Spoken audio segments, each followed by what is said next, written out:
got Kyle Nations here. How's it going, man? Good, man. Thanks so much for having me on. This is exciting. I've never done one of these before. Yeah, first time, first guess. First time, We'll both be learning. Absolutely.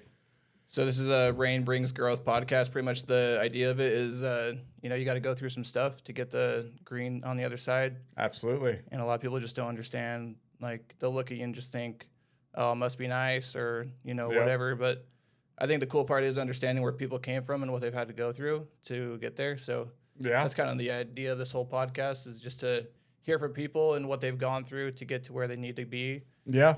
And what adversities you've had to overcome. Because a lot of people don't see what you've gone through. They just see the success. Yeah. And that's I think the frustrating part of it too is, and by no means am I like fully successful, right? I mean, it's all measured by, your ideas, your thoughts, people's ideas, right? And at the end of the day, like, of course I want more, but there's also this side of being satisfied with what you have and looking back as to where you've come and where you started, and, back when things were just a dream or just a thought, and then putting things into motion. And it's really interesting to see that. And again, by no means am I exactly where I want to be, but I'm really damn proud. I'm sorry, I don't know if I can cuss. Yeah, but, no, it's different. I'm damn proud for what, my wife and I have been able to build over the last 15 years together. It's really cool, man. The journey has been a lot of highs, a lot of lows, but I'm thankful for every bit of it, because at the end of the day, I mean, you need those lows to grow, and, you try and you fail, and you try and you fail, and at some point things click, and it is what it is. Yeah, absolutely. Enjoy the journey. Yeah, you got to have some rainy days, appreciate the sunny ones, like I always like to say. Absolutely. Yeah, man. Are you from this area originally, or? No, so I was actually born in Southern California. I'm born and raised in Buena Park. I was born in 91, so I was born and raised in Buena Park. Moved from Buena Park to Mission Viejo, Southern California. I want to say like 1999, 2000. And then lived there for basically through my, later childhood years, and then through my teens, and then moved to Idaho in 2014, end of 2014. Oh, nice. So, yeah. What brought you up here? To be honest with you, growing up, I surfed. I did a bunch of stuff, your typical, SoCal kid, right? I mean, I skated, surfed, was a punk, whatever. And then as I got older, and you start having to pay bills and you start having to do things, you really start to open up your mind to other parts of the world. And as a kid, I traveled a lot. Don't get me wrong. Like it's not like I never left the bubble of Orange County. But as I got older and started having to pay bills, things like that, it got to a point where I started looking at the future with my, at the time, girlfriend, and going, we're never going to be able to buy a house in Orange County. You're looking at where I grew up, you're looking 800,000 plus, and that's for a small, 2-3 bedroom house, 1.5 bath, like nothing crazy. And that's not even in like the nicer areas. That's just, in Orange County. And really that was kind of what sparked it all. And my mom retired from UPS, and they moved out here. I want to say it was like 2010, I believe. Give or take a year. And they were like, oh yeah, we're moving to Idaho. And I'm like, I didn't even know where it was on that map, to be honest with you. I'm like, okay, cool, whatever.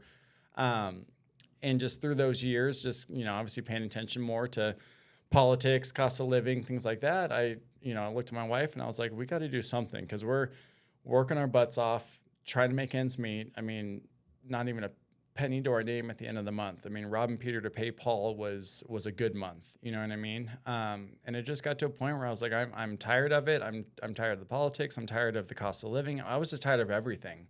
So I looked at my wife and I was like, where do you want to move? And, she was the same way. She was, from not Orange County, but Southern California. And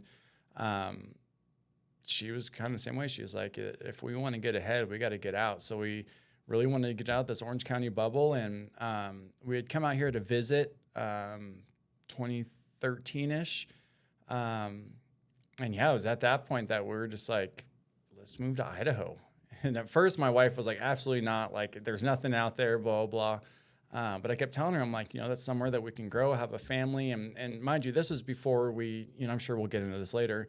All the child issues and getting pregnant, that was before all of that. But Right. we were just trying to figure out a place to call our own and start a family and just enjoy life, because we were tired of breaking our backs just to make ends meet, And so that was really what kind of made that decision to move forward. And it was weird. We kept getting signs. Like, I would be at work and, the delivery truck would show up and it would be a thing of potatoes and it would say Idaho potatoes. And, just little things like that kept kind of happening to us. And we finally just pulled the trigger and made it happen. So it was freaky. I'm not going to lie. I mean, and I didn't really have a good relationship with my mom at that time. It was just us. There was nobody that was helping us, nothing. And we were just finally like, let's do it. Let's just pack up and go. Yeah. So, yeah, it's scary. I've never had to move as an adult, but man, I can only imagine having to move everything as an adult with your girlfriend at the time. And you guys aren't even married, so you're just still committed to each other, but you're not, it's not like legally anything binding you together that if something doesn't work out, now you're going to be completely alone when you come out here. Yep. And and that was kind of the, again, it was scary, but for some reason, and, I don't know where you sit, religiously or whatnot, but we really prayed on it a lot and just trying to figure out, like, what is our purpose? What do we want to do? And, to kind of backtrack, and again, I don't know how much you want to get into the backstory of what got us to where we are, but yeah, whatever, man. So again, we didn't have a pot to piss in. We were robbing Peter to pay Paul. And freshly out of high school, I had got a job at the Ritz-Carlton. Do you know what the Ritz-Carlton is? Yeah, the fancy-ass hotel. Super nice hotel, 5-star, 5-diamond, and that was actually the #1 property, like, in the country. And so I was at the time I was working at Little Caesars, and my girlfriend at the time was like, "Oh, there's this job for a valet position at the Ritz-Carlton." And it's funny because growing up, that was right below the Ritz-Carlton is one of, like, the biggest surf spots. It's called Creek, and so I surfed there all the time, my whole childhood. And so it's kind of funny because on Wednesdays when I was in middle school, we had a thing called late start Wednesdays. And so instead of starting at, let's say, 8:15, we started at 9:45. So what we would do is a couple of buddies and I would get our surfboards. We would hop on the bus at like 5:15 in the morning. We would take the bus from Mission Viejo, which is where we lived, to Salt Creek or Creek, and we would surf. And then we would, because it was cold, what we would do is we would get out, get our wetsuits off, and then we would sneak up the hill going up to the Ritz-Carlton and go jump in the jacuzzi at the Ritz-Carlton. And then we would basically try and warm up as fast as we could until security came and kicked us out. Yeah. And then we would get back on the bus and head back to school.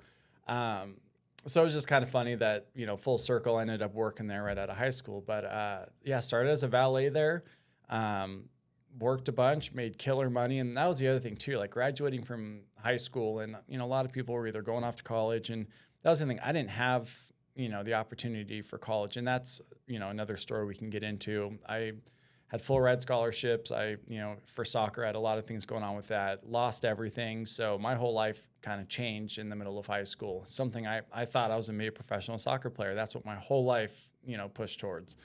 But God, I totally forgot where I was going with that.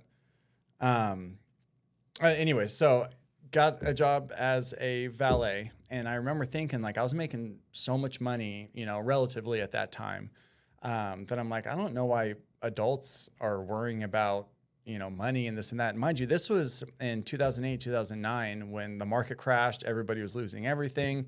And, people's lives were turned upside down. And I'm, 18 years old, fresh out of high school, on paper making like $9 an hour running valet. But tips wise, I was walking out anywhere between $300 to $700 a day in tips. So life was good, and then at that time I was valet for a couple of years, and then a bellman position became available. And a bellman position at that time, I think there hadn't been one open like 15 years. It was a very highly sought after position because bellman, not only did you get the pay bump to $11 an hour, but tip wise, I mean, I was Friday nights, Saturday nights, and then like Sunday mornings during checkouts. You're walking out $1,000+ a day in tips. Oh, wow. So that's why it wasn't people never left that job. So a bellman position came open, and I applied for it. And you have to imagine how many people applied for that job. Yeah. And by the grace of God, somehow I ended up getting hired. And so then I became a bellman for the Ritz-Carlton. And yeah, I was making killer money at that time. It was pretty cool. And that was at like, what, 20 years old? You got that job then? I was 18 when I got the job as a valet. And then as a bellman, I want to say, I was probably 20. Yeah, I wasn't quite 21 yet. I was, 20 years old. And then I think I turned 21 as I was working there as a bellman. How long did you work at the bellman for? I want to say probably 2 years, give or take. And my time frames might be off. Yeah. This was a long time ago, but I would say in total, I was with the Ritz for maybe 4 years, and half that is valet, and the other half is a bellman. Yeah, so that's got to be some great customer service experience. I mean, you're dealing with the elites at that job. Yeah, and what's crazy I've got stories for days about that place. The people I've met. The one thing I will say, the most badass, humble, down to earth, dopest celebrity I ever met was Adam Sandler. Oh, dude, I can imagine. He just seems, He was, and I met a lot of them, especially as a bellman, because you're one-on-one, taking these people to the rooms, carrying their luggage, all that stuff. Yeah. I've got a list. I mean, if you wrote down the list, all the different celebrities I met, on the left side, the assholes, on the right side, the cool ones, I could count on one hand the cool celebrities I met. You could take pages and pages of the celebrities I met that were absolute dickheads that I met. And it sucked because a lot of them were, like movie-wise or, TV show-wise, you grew up watching their shows. You grew up watching their movies. So in your brain, you have this idea of, and I get they're a character, right? But it's still, when you meet them and they're just complete assholes and just talk down to you or whatever. And I'm like, man, it kind of ruined a lot of movies for me and a lot of shows. Like, don't meet your heroes, right? So when I, as I watch shows and watch movies now, it's like, oh, that guy's a dickhead. Oh, she sucked, and I've got stories for a lot of them. John Travolta was another one that was a complete piece of crap. That guy, we can get into that one at some point too. Yeah. He they just let their egos, man. Ego is a big thing. Yeah, and that was the thing, is it was ego, and then just they just at the end of the day, like, I'm here to provide a service to you, a service that you asked for. Right. You know what I mean? So for you, and mind you, when you get hired at the Ritz, you go through a very strict, because they know you're going to deal with these high net worth people, and it's not all just celebrities. There's a lot of very high net worth individuals too. Sure. Oil money, things like that. They basically teach you to not be starstruck. They teach you to treat, it doesn't matter if the person's a janitor at a high school or if it's John Travolta, or, you treat everybody the same. Because you might not know the person, but they could be worth way more than any celebrity you might know. 100%. And there are a lot of them. There's guys that would come in that you would borderline think they were a homeless bum from the beach, and they were worth, hundreds of millions of dollars. So it just was one of those things that you had to be professional all the time. You treated everybody with the same amount of respect, and that's how it was. Yeah. But yeah, it kind of sucked because it ruined a lot of movies and a lot of TV shows for me because some people are such assholes. Yeah. Probably gave you a lot of customer service though. I mean, for especially later in life now. Oh, for owning sure. your own job. I mean, that's moving your own. For sure. You gain a lot of experience and learning people too, which on the other side of it, it kind of made me, for a while there, especially when I became a bellman, I was very money driven, right? So you stopped looking at people as people and you started looking at them as dollar bills. And I hate to say that, but it was the reality of it, because at the end of the day, you're making $11 an hour. So I don't care what you have to do. You kiss ass, suck up, whatever you want to do to turn that 5 to a 20 or that 20 to 100, whatever it is. Yep. So I started kind of getting a little jaded in that aspect because I was, not looking at people as people. I was more looking at them as just, money. And that was kind of how it turned up, being. And but that comes with the territory and is what it is. But at the end of the day, yeah, I gained a lot of experience with people and reading people and learning people and conversation with people. And you really start to realize the uber rich and wealthy are very weird people. Very weird people. They're not your average Joe, and it's funny because you could tell like this, there's, your average person that would stay at the rich families, well off, whatever. And then you have rich people, and they're driving the Lamborghinis, the, Ferraris, all that kind of stuff. And then you have the wealthy. And the wealthy are a whole different ballgame. 9 times out of 10, you can't tell that they have the money that they have. I mean, granted, they are driving, one-off Bugattis and things like that, but they don't dress a certain way. They're in flip-flops, board shorts, and, neck beards, and, they're just, you would never guess. But they're very odd people because they're so used to people waiting on them, right? Like, people of that caliber, they've got staff, they have chefs, they've got, quote unquote servants, if you will. And yeah, they're so used to just snapping their fingers and having someone there that it translate, it doesn't translate well over to dealing with them as just a normal person. So really odd people, man. It's a trip. I think from recently when I've been start studying like, the rich and what they do, I think that, they just value their time so much. They do. I think you could tell the difference between someone that is just here to make some money and then someone here that's like trying to use their time and like really values their money. And that does seem weird to a lot of people when you start making that change and and you're just every second is accounted for. Yeah. Every second. Yeah, complete no wasting time anywhere. So they do have, cooks and all that other stuff. Yeah. Man, I wish one day I can get a cook because I hate meal prepping. That and everything. It's funny because I've always talked about like riding dirt bikes and stuff. Like, man, I want to get to a point where I'm rich enough where I can just have someone that preps my bike, does bike maintenance, all that stuff, and I can just go ride. I mean, but at least you have that experience now that you can still do it yourself. Exactly. But to be able to have somebody to do that for you would be sweet. Yeah, and there's something to be said about that though, where if you grow through the ranks in life, whether it's work, life, your hobbies, whatever you're doing, is if you grow through the ranks, I feel like you have a different appreciation for stuff than if you were just born into money or born into a situation where it's just handed to you. And there's nothing negative to that either. I mean, at the end of the day, anyone that tells you that otherwise is just jealousy, right? I mean, I of course I wish I was born into some Saudi, oil oligarch, family. Don't get me wrong.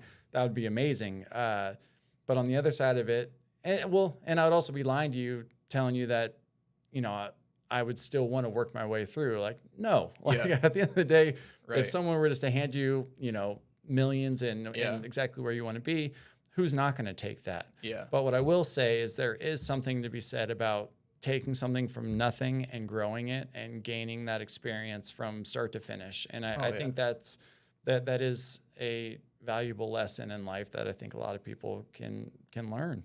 Yeah.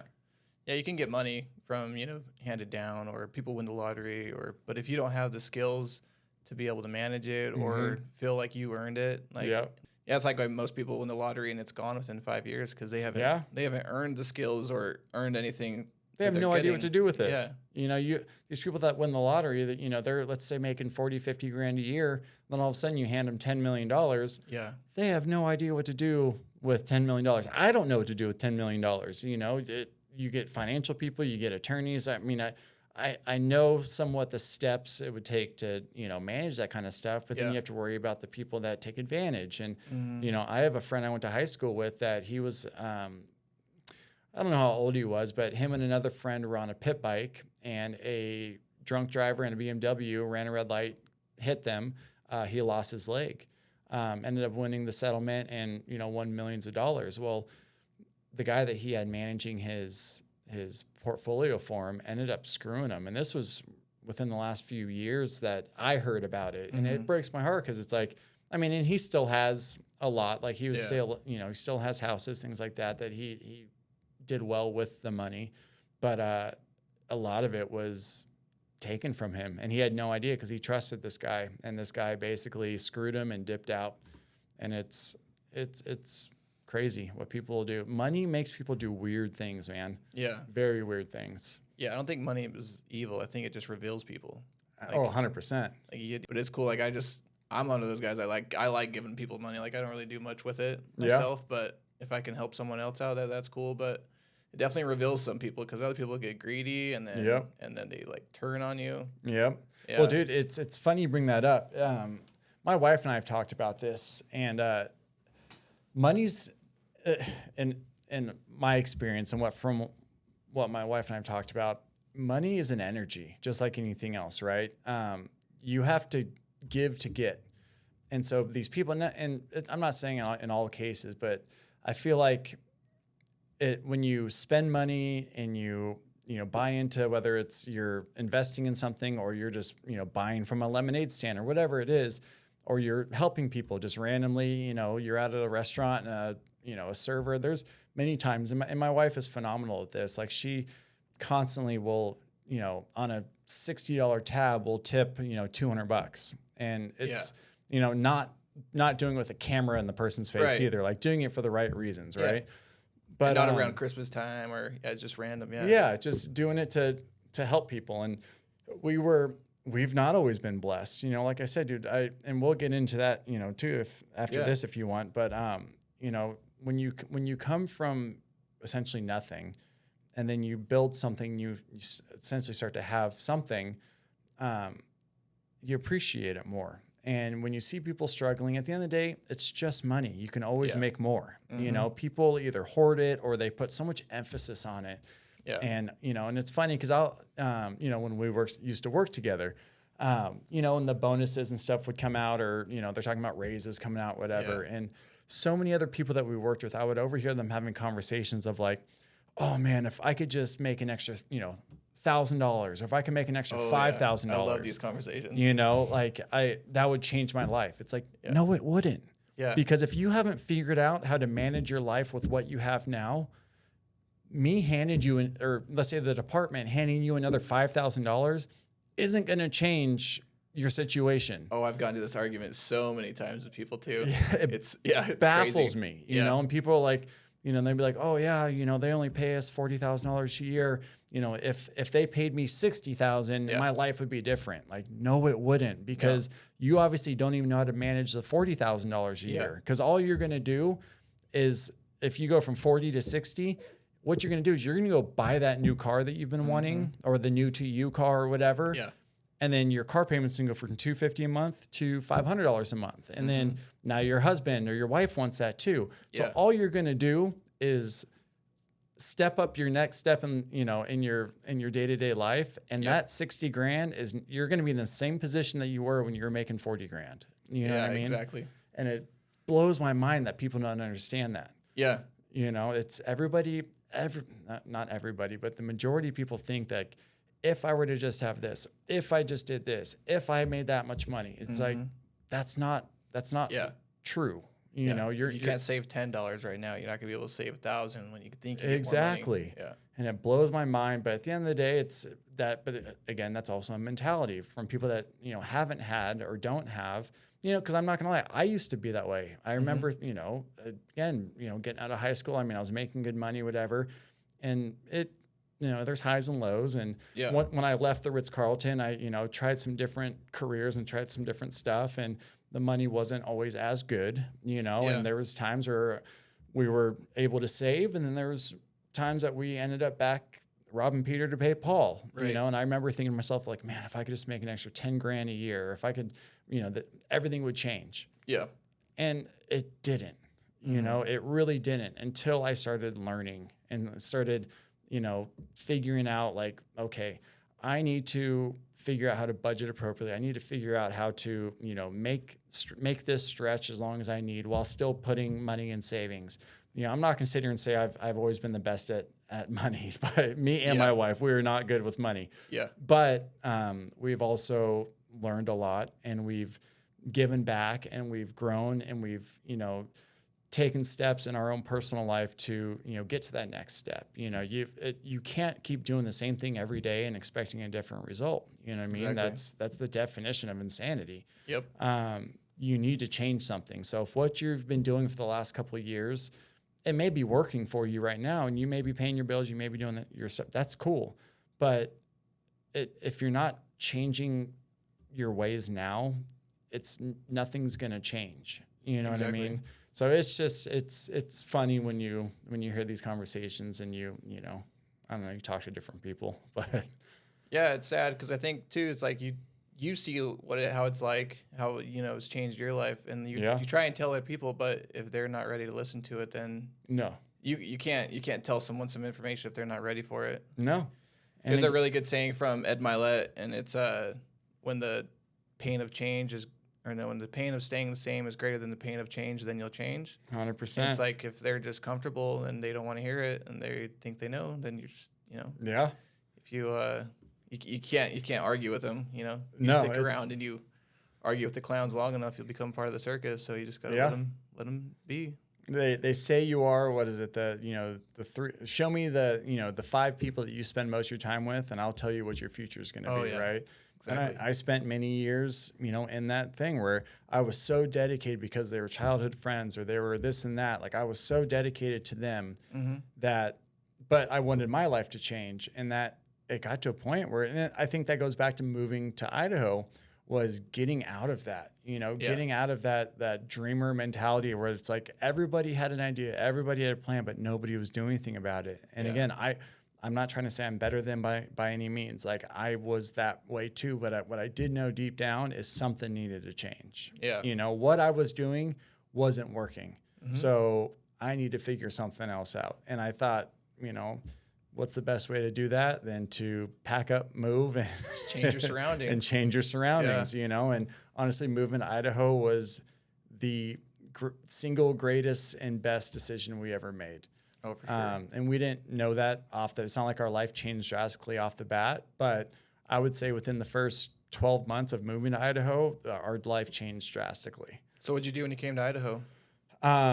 You know, so taking a step back. So when I left the Ritz-Carlton, like I said, I tried a few different things. I tried working in the mortgage industry. I tried, you know, working for a beauty company, doing, you know, sales, stuff like that. And it wasn't that I, you know, didn't do well in it. I just didn't like it.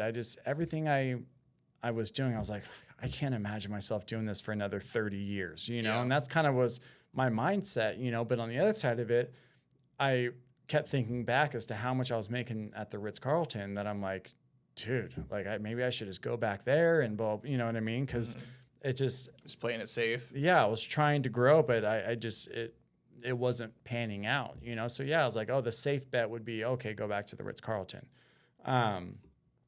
But again, then that keeps us in Orange County. Like we're in the same situation. And yeah, I was making killer money, but that still wasn't good enough money to buy a house, you know, start a family, raise a family, all that kind of stuff. Unless I wanted to live in an apartment the rest of my life, which there's nothing wrong with that, but I just wanted more. So moving to Idaho, so right before that, I had always wanted to be in law enforcement. My whole life, my whole childhood and stuff, I wanted to be a cop. I thought it'd be so cool. Obviously, different steps I took throughout my, you know, later teenage years didn't set me up for that. But I wanted to become a cop. So then I started applying to departments, things like that. And I would kill it at the PT test. I would get through the interviews, and then I would get to, you know, as they start funneling down the applicants. When this kind of ties into when I was doing the fitness industry. So I guess that would make more sense when I explain that first. So obviously, you know, I was in the fitness industry doing the bodybuilding and stuff. I've seen those pictures. Yeah, I was a big boy, but it wasn't natural. So I was on, you know, different steroids, things like that. Well, I ended up getting hurt, and so I got out of the bodybuilding world. Well, during that time was when I wanted to become a cop. As I went through the processes, every department kept turning me down because of the steroid use. There was a 3-year, you know, you couldn't have done this for 3 years and then they'll take you. And the irony of it was, as I'm sitting across from this panel of different sergeants, lieutenants, things like that, I would say half of them were on steroids. I mean, veins popping down their necks. I mean, these dudes were yoked. And I'm like, I didn't say this, but I'm thinking in my head, like, you're sitting here basically turning down my application where everything else, I mean, minus that steroids, you look at, you know, my history, all my stuff, everything else fell in line. I killed it at the PT test. I was, you know, top percentage of this and that. Yeah. But, you did steroids. And I'm like, yeah, that was, at that time I was like, oh, that was 2 years ago, whatever, Yeah. But so I kept getting turned down from that. And I'm Wait like, till you come back in a year or something. yeah. So like, oh, you got to come back after the 3-year mark. And I'm like, but in reality, are you guys really going to hire me in 3 years? Because you're still going to look at that. I mean, and especially in that area, it was, I mean, dude, there was for Orange County sheriffs, when I went in, tested for them, there was like over 900 applicants. Oh, wow. So I'm like, when you're narrowing it down, they're hiring for 7 positions, and regardless of how good my resume was, you're still gonna hold that steroid use against me, right.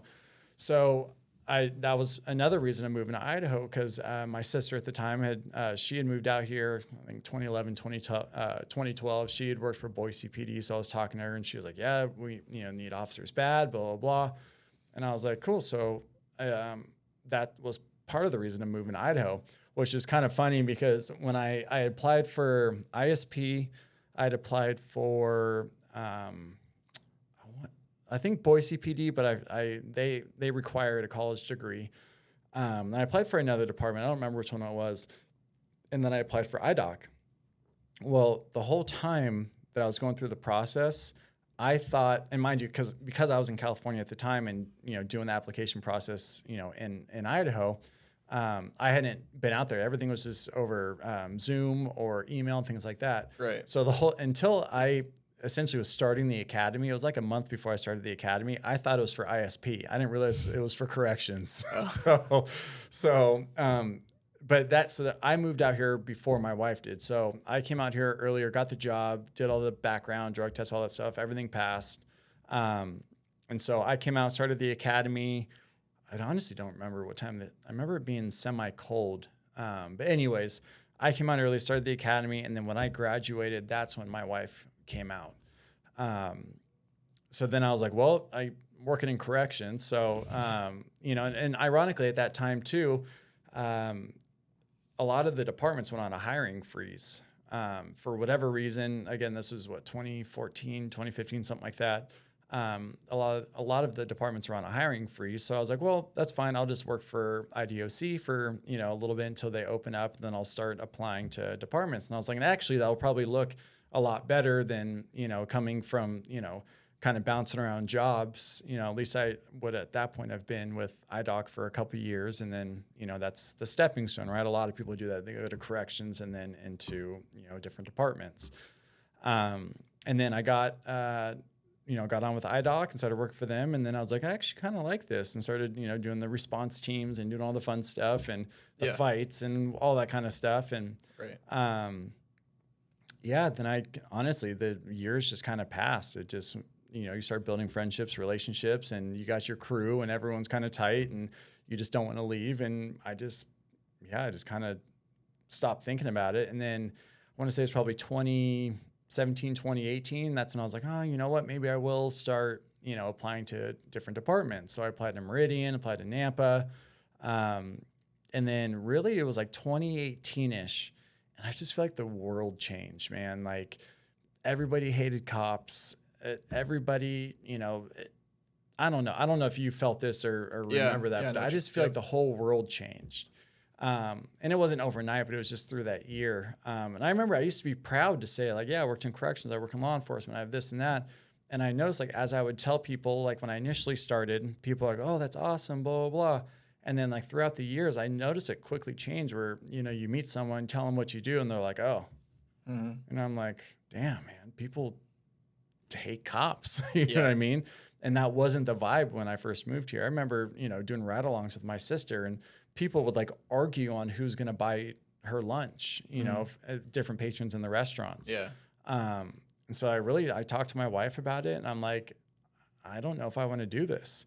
And she's like, yeah, we moved to Idaho because you wanted to work in law enforcement. I'm like, yeah, but I feel like the world changed and everything's changed. I just don't know if I want to do it. It's a thankless career, you know, really. And people, at that point, cops were getting shot on their lunch breaks. Just, they had nothing to do with whatever happened. Like something happened in a different state, but someone's pissed off enough where they just walk up to a cop and just, shoot them while they're on their lunch break, sitting in their squad car. And I'm like, and at that time too, the pay was, $50 50, 60 grand a year. And I'm like, I'm not going to go lose my life for 50 or 60 grand a year because some asshole in Kentucky, did, wrong somebody, and then the media picked it up and ran with it. Right. You know what I mean? Yeah. So that's kind of when it all changed in my mindset. But then I was at another point in my life where I'm like, initially I thought I was going to be a soccer player. Everything was set up. I was playing, all these different, super high level,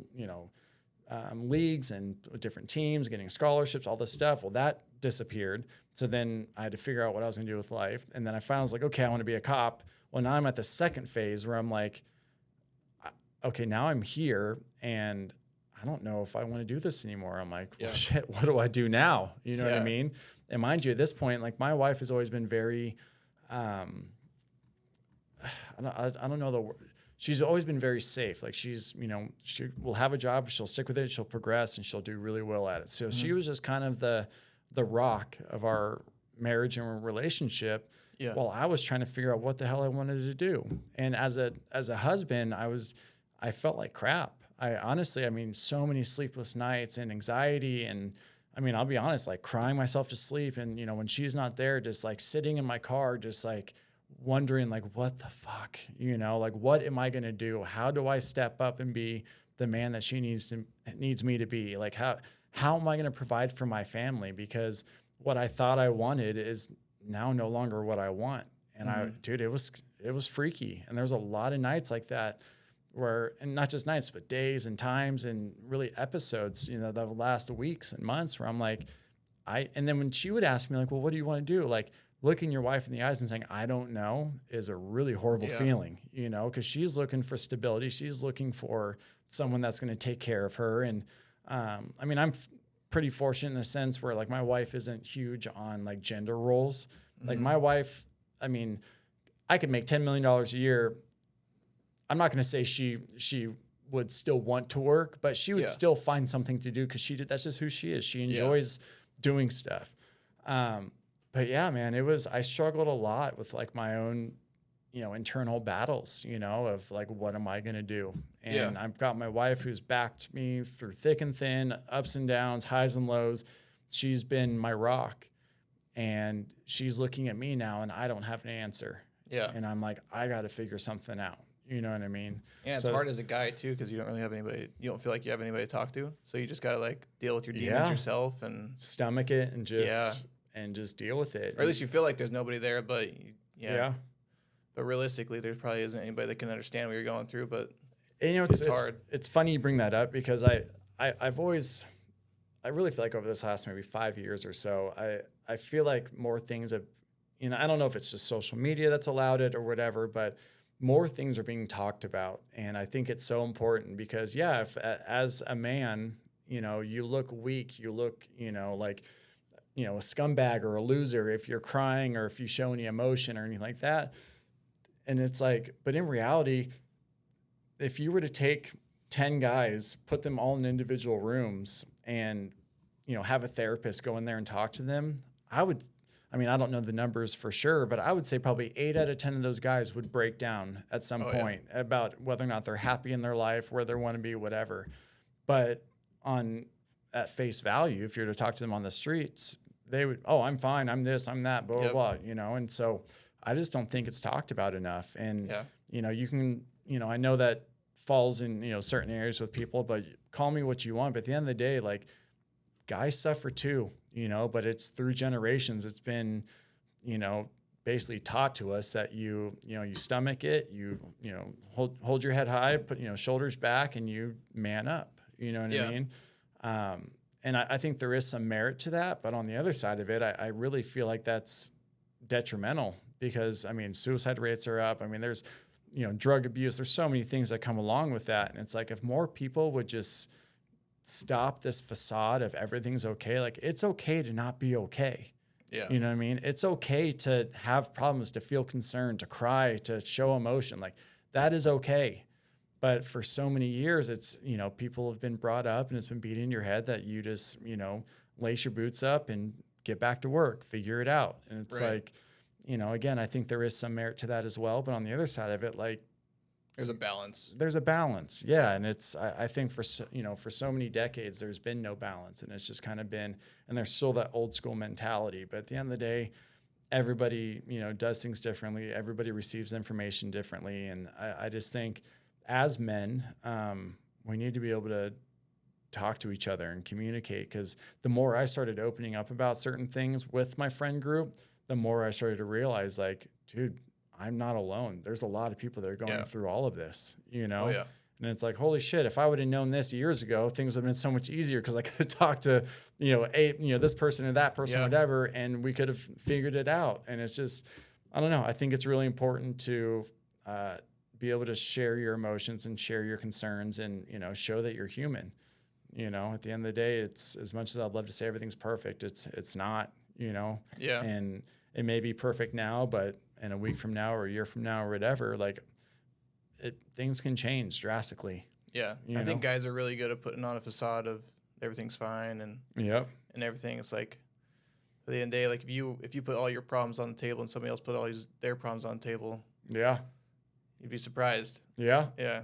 Well, I mean, even working in the prisons, man, like, you know how many times, like, these badass shot callers, all this stuff on the tier, they're running their mouth, they're this and that, on the streets, they were this and that. And then you get them alone in a room and you talk to them. You know how many of those guys break down and cry and, like, I don't want to be this way. I have to be this way because I'm institutionalized. I'm this and that. Now, I would never go back onto a tier and be like, yeah, that guy just, cried his eyes out, blah, blah. Yeah. But that was another thing, is like, you look on these tiers, especially you and I working in essentially a gang unit, it's close custody GP, and you have, essentially Idaho's worst of the worst. And all these dudes are badasses. And I'm not saying they're not, but you get them behind closed doors away from their buddies, and they break down, you know, and it's, I don't know, man, it's crazy when you think about it. Yeah. It's just, it is tough, man. I think a lot of them just have, maybe they don't have a support system, so they feel like they got to get into something when they get in, and they might, realize it's too late. Yeah. Once it's too late, and then it is sad. Yeah. It's, but maybe if they did have someone to talk to growing up or anything, instead of just having to put on that, I'm fine, or I'm a tough guy, and then. Or they're generational, right? Because their dad sold drugs, or their mom or whatever, like, and a lot of it, it's crazy how many of those guys, were born into the life that they, Yeah. It's just their environment. They've never been around anything else, so they just think that that's how it is. Yeah. And dude, I would say, don't get me wrong, there's some major pieces of crap in that prison. You know what I mean? Like, there's some really shitty people, but, dude, and it used to piss me off, because, if you were, cool to an inmate, or if you, I want to say have a relationship, but you could build a rapport. Yeah, build a rapport with them. But you start doing that, and then other officers will sit there and be like, oh, you're compromised, you're this, you're that. And it's like, why? Because I treat people like they're human, man. Like, you think the only reason why you aren't getting your teeth kicked in is because you have a badge and a thing of OC spray. Yeah. And they know that if they touch you, that's a 5 or 10 year, addition. Right. But it's always at least on the officer side, it was always the dorks that just had, like, the biggest issues with inmates, or the ones that were calling, oh, you're compromised, you're this, you're that. It's like, dude, you've played World of Warcraft in your mom's basement until you got this job, and now all of a sudden you think you're Billy Badass. Like, I feel like, number one, we were outnumbered. I mean, realistically, 16-1, on the low side, right? In my eyes, those guys let us go home at the end of the day. We were outnumbered every single time. Yep. Now, unless it was if it was a planned thing where we had the CERT team, where we had, you know what I mean, we could get our numbers, but our day-to-day activities, we were outnumbered. And at the end of the day, some rapport goes a long way. Absolutely. You know what I mean? And having a relationship, whether you want to, say I'm compromised or not, like, I'm not bringing in drugs or cell phones or stuff for these guys, but just treating them like humans made a drastic change. You know what I mean? And you know that, and it's being firm, fair, and consistent, right? But I mean, that is just going back to just, as us being men and, with families, things like that, just being able to communicate with people and be on their level. Because again, how many times in my life, I've done illegal things, whether I knew or I didn't know that it was illegal. The only difference was I didn't get caught. Yep, so absolutely. I was one Right there with you. issue away from being cellmates with some of these dudes. You know what I mean? So I'm no better to that, than them. So I think that's kind of how I led my time there, was just, I'm no better. But, and there's been guys that have gotten out that have reached out to me and been like, dude, I would say at least 10 to 15 guys that have gotten out that have like messaged me, whether it's been Instagram or Facebook or whatever. And granted, while I worked for the prisons, I would not communicate with them, but I've been out of there since 2019, and they've reached out and been like, hey, I just want to let you know, like, I'm out, I'm doing good. I just wanted to say thank you for, being who you were in there. Yeah. And to me, that made it all worth it. You know what I mean? I would much rather hear that, and, because that makes you feel good. Like, hey, I actually made an impact. I cared more about that than some, dickweed over here telling me that I'm compromised or that I'm weak, you know, because I'm not, holding them accountable. It's like, dude, a lot of these guys, they look forward to their visits with their families or their phone calls with their families or whatever, or commissary. So when you walk around writing them up for stupid stuff, if they're not hurting anybody, dude, it wasn't hard to look the other way on a few different things. You know what I mean? And then you can have a conversation with them later. Like, hey, I saw you doing this. I'm not going to, roll you up for that. But dude, be smarter. Right. Don't make me look stupid. You know what I mean? But so many guys were so many, officers were so adamant on writing them up because admin sees that and admin's be like, oh, so-and-so, they're, holding it down there. Well, paperwork wise, but you know what? If you took 5 of those officers that were all about dropping paperwork and then 5 of officers like me and you, I guarantee you our unit is going to run so much better than these people's unit because they're not going to have any respect, and there's going to be staff assaults, or they're not going to lock down when they're supposed to lock down. Where on our side, I truly feel, you're still going to have your a-holes, whatever, but for the most part, guys are going to listen. They're going to sell up when you ask them to. Fights are going to happen regardless, but there's many times where different guys on the tier be like, hey, this is going to hold off until, days gets here or overnight. Yeah, you know what I mean? Difference just in shifts. Yeah. And you would see what shifts are having more issues. And it's like, then you look at the staff, you're like, oh, that's because half that staff is a-holes. You know what I mean? And it's not, doesn't mean I'm siding with inmates over the officers. I wasn't about that like blue wall BS. I was about, at the end of the day, we had to be there for work. The inmates had to be there because they had to be there.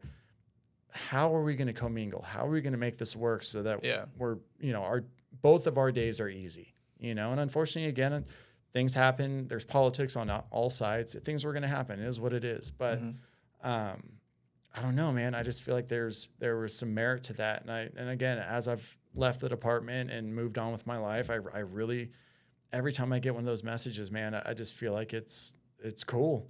Yeah, dude, I even actually hired one of them last year. I wouldn't say hired, but he had just gotten out and needed work, and he flat out was like, "Hey, if I don't get to work, I'm going to resort back to, what I have to do to get money."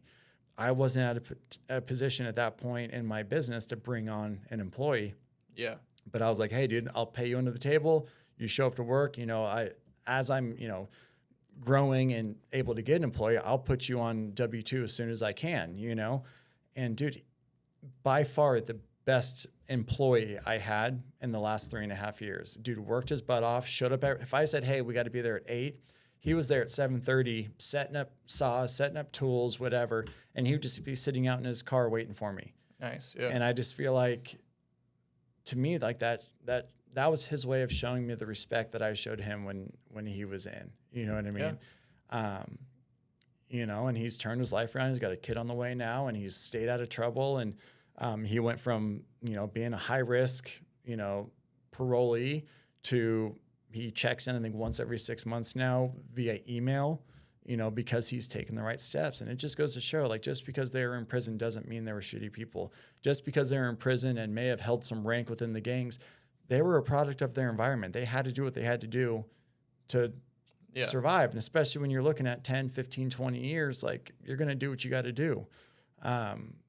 But I don't know. To me, that's a success story. That's you know, that recidivism rate that they like to preach about. Yeah. Actually at play, not anything that the state did, because the state's been trying to bury him, you know, left and right. But it was just the fact that he felt comfortable enough to reach out to me, and I was like, if he's at that point where he's messaging me at 2:00 in the morning, you know what I mean? Like I'm probably his last ditch effort. So I'm going to do what I can to help this guy. Yeah. Because like they preach in the academy, like they preach everywhere else, it's all about, you know, helping these guys reintegrate back into society. Yeah. They're going to be your neighbors one day. Yeah. Right. And so I don't know. I know we kind of got off topic a little bit there, but that's just, you know, it's the reality of it. I think there's a lot of lessons to be learned from just, if you can learn from other people too, from their mistakes. Yeah. I look back at just, you know, my lessons I've learned from working in the prison, and, you know, I've talked to so many people, and they're like, oh, I just made this bad mistake one night when I was drinking. You know, and I'm like, man, I know there's been a bunch of times that I've made a bunch of mistakes when I'm drinking, or, you know, like the other day, I haven't drank now in like a year and a half, just because I felt like I needed, you know, like you say, if nothing changes, nothing's going to change. Yeah. So I was like, oh, well, when do, you know, I started like doing the whole checklist of, you know, when do I get into most fights with my wife? When do I make the most stupid decisions? Like, yeah. And it's like, well, there's one common denominator. Yeah. And, you know, it's like, well, I'll just give that up for, you know, I think I started out for like a month. I was like, oh, I'll just give it up for a month. Then it was like all of February I didn't drink, so I had to go like throughout Super Bowl, and they're like, oh, you're not gonna drink the Super Bowl? I'm like, no, I'm just, you know, I'm gonna make it my month, see how it goes, and then actually it was just after we found out we were having our fourth kid, which is another story. Quick story, I didn't want to have another fourth kid. I had 3 kids. Okay. My third kid, he was autistic, so I was like, I don't know how I'm gonna handle this, and like this is a whole new thing to me, and you know, I was kind of scared of having another kid, and like, is this something that I can have another one? Is this something that I did? Like, I don't know, because I did a lot of the research, going down rabbit holes. Like, usually it's passed off on the father's gene, and so I was like, you know, this is really scary. But my wife was like, I want to have a 4th kid, and I didn't. There's no compromise. You can't have 3.5 kids. So I was like, all right, I'll give you like. This was like January 1st-ish, and I was like, I'll give you till my birthday, which is April 2nd. And I was like, I'll give you till my birthday. If you don't get pregnant by then, you can never ask me again. Yeah. And I'm done. And she's like, all right, that's fair enough. I'll give you that deal. Man, it was like 3 weeks later, and she was pregnant. I was like, oh, my gosh. Knocked her right out. Yeah, this is terrible. Well, I thought it was terrible at the time, so I was kind of mad, and I was like, whatever. I'm just going to not drink for a month, which is a weird way to handle that. Yeah. Whatever.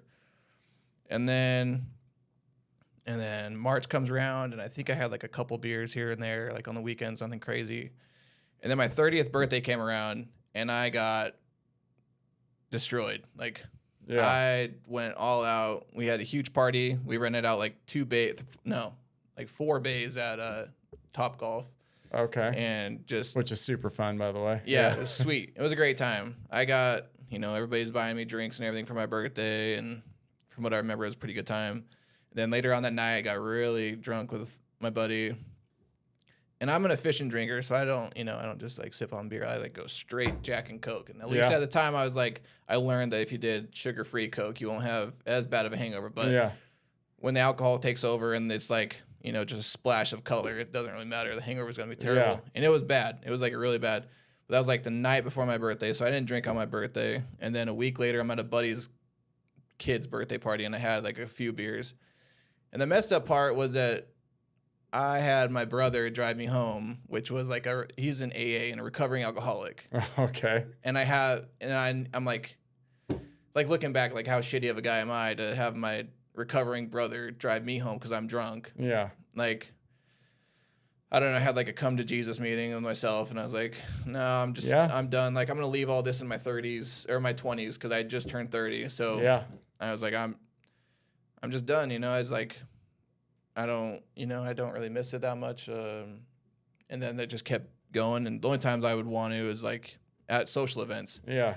And then I realized that as it went on, the people that I would hang around with would stop contacting me to hang out, or like, I'd be like, hey, where's my invite? I heard you had a party. He's like, oh, you don't drink anymore. So we didn't want to invite you because you don't drink. I was like, I could still hang out. Yeah. But it's funny because when you do start making crappy feeling though, huh? Yeah. It's funny because when you start making these changes of like self-betterment, or, just trying to make changes, and then there's other people that aren't. It starts to like they weed themselves out, and then they just get further and further. And some people are in your life for a reason, and some people are in your life for a season. And if you want, it's. I mean, there's something to be said about that, though, and it doesn't mean that the people that were in your life that they were bad for you by any means. I mean, they obviously made that time of your life. Yeah, but it's again, like you were saying, it's what you want to do and what you foresee your future to be for yourself, for your family, things like that. And it's if they don't fit into that role anymore, it's nothing against them, but it's just But I do think that it's really crappy for them to not invite you or not have you involved, because it's like, wait a minute, were we only friends circumstantial, or what I mean? So I get that, man, and that sucks. It's all right, man. I mean, but it opens your eyes. You're still friends with them. It's just you don't hang out with them as much, and you realize like what you were. Yeah. Like we were just drinking friends buddies when it was which is like it has its reason, and it was cool and it was fun when it was. Yeah. But like I got to grow up now. Yeah. But when you left in 2019, what'd you do then? From the prison? So when I left the prison in 2019, that's kind of when I was having that that moment of, what am I going to do? And I, to be honest with you, I don't really remember anything I had done. I'm honestly trying to think. I want to say I was trying to start a few different things. But I ended up, well, actually in 2020, that's when I started that welding business. So I started a business with, at the time, a friend. Did not go well at all. Did not go well. It lasted a few months, and there were some things. He had a lot of issues that he wasn't forthcoming with me about. And then we were just at two completely separate points. Like at this point, my wife's business had really taken off financially. We were in a really good situation. He was not. He, again, didn't have a pot to piss in and things like that. Well, he essentially, which I didn't know at the time, was almost like jealous. Well, not almost. He was jealous of my situation. So he was starting to kind of take money off the top and kind of, basically stealing. Ended up stealing all my stuff. And then he was like, well, when I basically called him out on the stealing part, he was like, well, I'll just buy it all from you. I was like, okay. That's fine. At this point, I was done. I was like, I just, want to be done. I want to separate. I want nothing to do with you. If you want to buy all the equipment, which again, the guy didn't have a pot to piss in, but we had settled on the welder, the trailer, like all the stuff. I was like $8,000, which just the welder alone was $4,500. He was like, yeah, that's cool. Which again, I didn't know if he's going to get money from his parents, his girlfriend. I didn't know where the money was going to come from, but I was like, cool. He made a couple of small payments and then basically just told me to eat shit. That was basically it. And then I was at a point where I'm like, okay, how do you go after someone who doesn't have anything? You know what I mean? Do I file a police report? What am I, sue him? Like, if the guy doesn't have anything, I'm going to spend more money going after him to not get anything from it. Yeah. And he had a daughter, and she was, I don't know, probably 6 or 7 at the time, and the mom wasn't really around. And I don't know. Again, my wife and I prayed on it, and we were, financially we're in a very good spot. So, of course, I wanted the money. I don't care how much money you make. If you say you're going to give me $8,000 or $15,000, it's about principle. Yeah, it's about principle. But then once he basically told me to eat shit, and that he basically was like, well, if you want it, then come get it. Basically wanted me to fight him. I'm like, okay, I'm too old for this. I'm not going to go, fight a dude to get my equipment back. You know what I mean? Plus, I think he was wanting me to put hands on him, because then he could sue me, and right.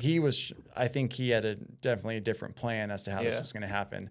And then I thought about calling the cops and, basically filing a report like, hey, the dude stole, like legitimately stole from me.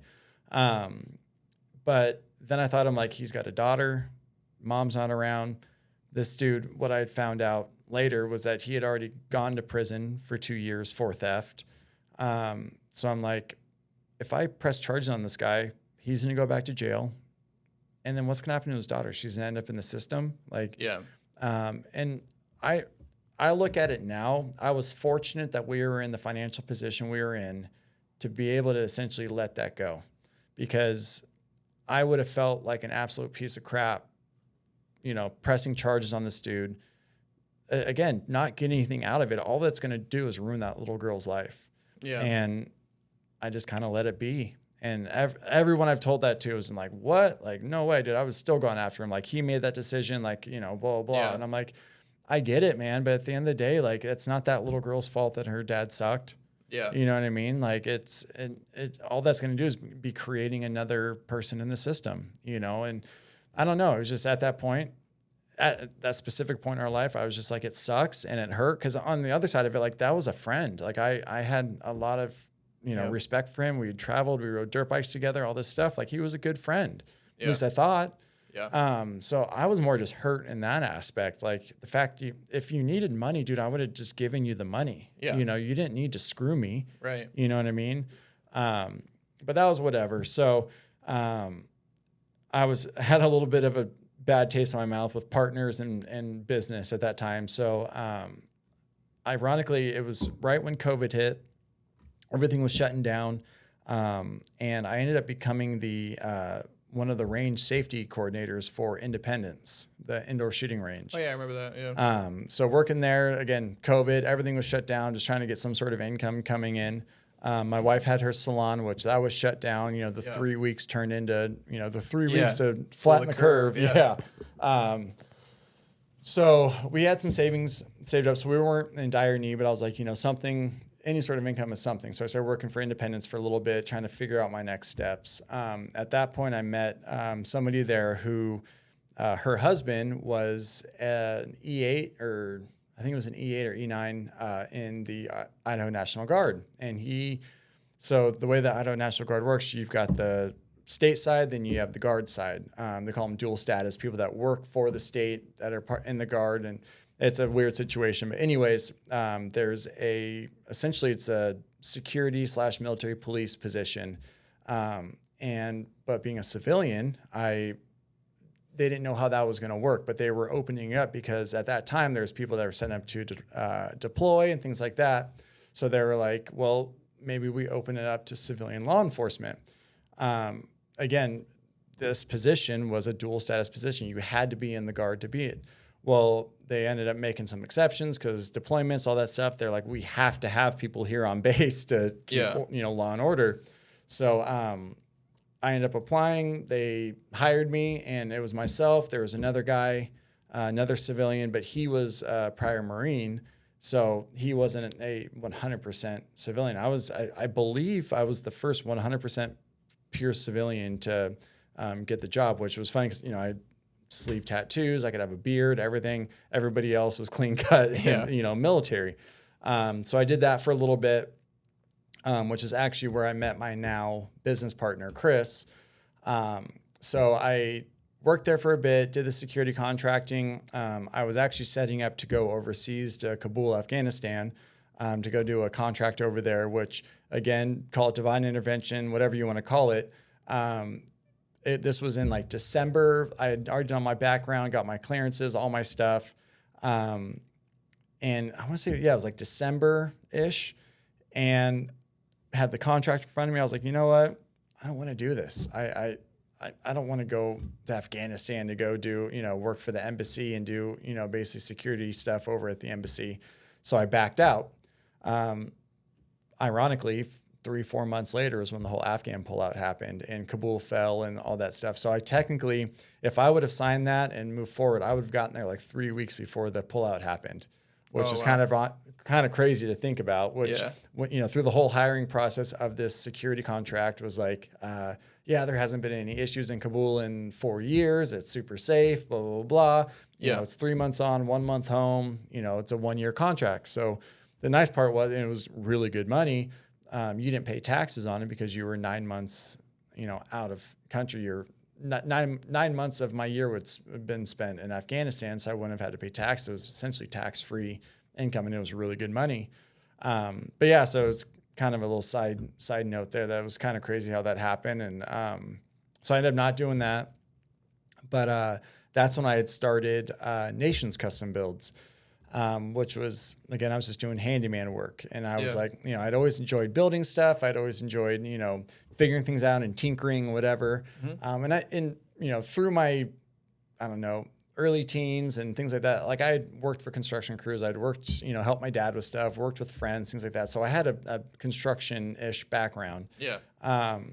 So I started my handyman side of the business, and I think that was in 2022 or 2021, one of the two. And it was cool, but it was getting to the point, and it was, again, COVID, so everybody was home. You know, the housing market was going crazy. People were buying, and it was nuts. So I didn't even have to market for work. It was just literally, I didn't even leave my neighborhood for the first year. It was just fixing, and it's a CBH neighborhood, so I was just fixing little things that, you know, the brand new house needed fixed because, again, those houses were being tossed up and everything was having issues, whatever. So that was cool. And then I was like, man, I really want to grow this. Like again, I'm looking at it going, God, 30 years of doing all of this by myself. Like, I just don't see that happening. I'm like, I need to grow this. So then I started thinking like, maybe I should get some employees and kind of build little, you know, 1 to 2 man handyman crews that I can start sending out. Yeah. That was difficult because, again, being in the middle of COVID, people were getting paid more to stay home than they were to go back to work. So all these people, you know, were at home getting paid, whether it's from the government or from the company that they worked for, and they were getting paid their full salaries, or if they were on, you know, unemployment, they were getting paid tons of money. So nobody wanted to work. And I'm like, oh my God, dude. So like, I'm like trying to grow this and it's just not working. And I would get someone that would come work. And mind you, I was starting people like $25, $30 an hour just to show up. And I'm like, I don't care if you have any skill. I really just need an extra set of hands. And people would show up for a couple of days and then stop showing up. And then I would, you know, and the crap part is I would start scheduling jobs and thinking I'm going to have people to help me. Well, then people weren't staying. And I'm like, is it me? Am I doing something wrong? Like, and everybody I talked to is like, no, like the thing is why would they go work with you when they could make, you know, not as much, but they would, you know, make $2,000, $2,500 a month just sitting on their couch playing video games. Yeah. I'm like, well, I guess that's true. Yeah. You know, so then I was thinking, I'm like, okay, something needs to change. Either I need to get invested or I can grow and this and that, or I don't know, I got to figure something out. So I actually ended up going back to the security contracting gig, but part-time for, I don't know, about 9 months because I was building the handyman side until I could figure out getting people to come work with me and this and that. I just was trying to figure this out. And then finally at the time, he was my boss, Chris. He saw, you know, my business growing and he was like, dude, it's kind of cool. And mind you, he'd been in the military for, I think it's like 22 or 23 years. And he'd been on the state side doing the security stuff for 15 years. And, you know, he was bored of it. He was like, dude, like, you know, we go out there, we patrol in the trucks. Like, don't get me wrong, stuff went down out there in the desert. I mean, we did a lot of stuff with like BLM, did a lot of stuff with like ISP and, you know, because people, when they commit crimes and stuff, a lot of times they drive out to that desert to disappear, you know, and a lot of PDs and departments don't know that area. So then we would get brought in because we patrolled that 130,000 acres or whatever it is. Yeah. And there's a full military range out there and stuff. Mm-hmm. So they would basically radio us and say, hey, we've got a pursuit coming out, blah, blah, whatever. So that relationship with all the other departments started building.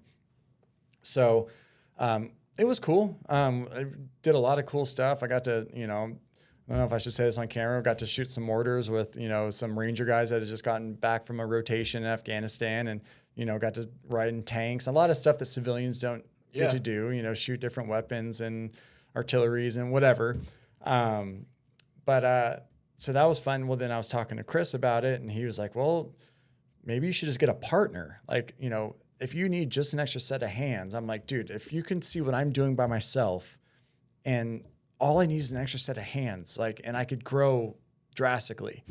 Well, over time of talking, Chris is like, well, have you thought about a partner? And I'm like, yeah, but I mean, how am I going to get a partner, bring somebody in going, hey, I've got this business. I can't find employees. I'm busy, but and he's like, well, I'll partner with you. And so Chris is one of those, he doesn't really have a construction background, but he's he's one of those guys that knows a little bit about a lot. Like he is like the ultimate handyman. Like plumbing, electrical, anything. Right. He knows just enough, you know?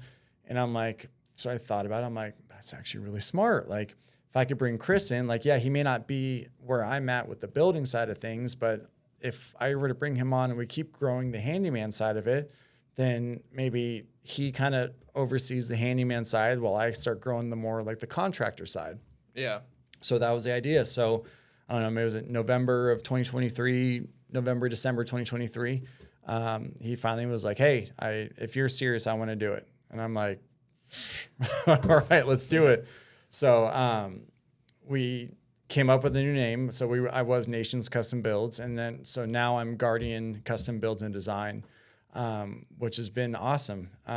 He came on January 1 and we've just been growing. And I mean, there's been a lot of learning. And, you know, when you bring a partner into business, you know, I feel like, especially something that's smaller, you go take 2 steps back before you take some steps forward. And there's learning how to be partners. There's learning, you know, there's a lot to learn. Yeah. A lot for me to learn too, like how to, I mean, this is something I've spent the last 2.5 years building on my own. Now I'm handing half of it to a buddy, you know, but then I'm looking at I literally made a pros and cons list of like, okay, bringing him on and not bringing him on. I'm like, the guy's disciplined. He's prior military. He knows what he's doing. He's a good friend. I've known him for years. You know, he knows in certain areas, he knows more than I do. I mean, granted, those areas I wasn't trying to get into anyways, but on the handyman side of things, he could bring that value there. So I was like, I don't have to worry about him stealing money from me. He's now over those, last 3 years, he's become one of my best friends. So I'm like, screw it, let's do it. Brought him on, and I wouldn't say the rest is history. I mean, we're still growing, but now we're at a point where this winter we're looking to bring on 2 or 3 employees, and our books are, packed, and I actually had to like kind of close our books for a little bit because obviously with the baby on the way and stuff. I don't want to leave him hanging, have all these jobs going, then like, oh, baby's due, and then sorry, Chris, now you're where I was at in 2021. You know what I mean? Right. So yeah, man, it's been great. So we our books are full, and we've been trending up, and every month has grown a little bit more, and it's been really cool. That's awesome, man. I'm sure you've learned a lot too from the past partnerships. So you knew what to look out for this one, and 100%. Yeah. Him still being in the military, I know he's not a drug addict. Right. I know he's not an alcoholic. I know he's disciplined. He's got you don't spend, and he's a higher ranking. I think he's E8. So he's ran crews. He runs units. Like he's got a leadership side to him, and he's honest. And like I said, it's at the end of the day, it's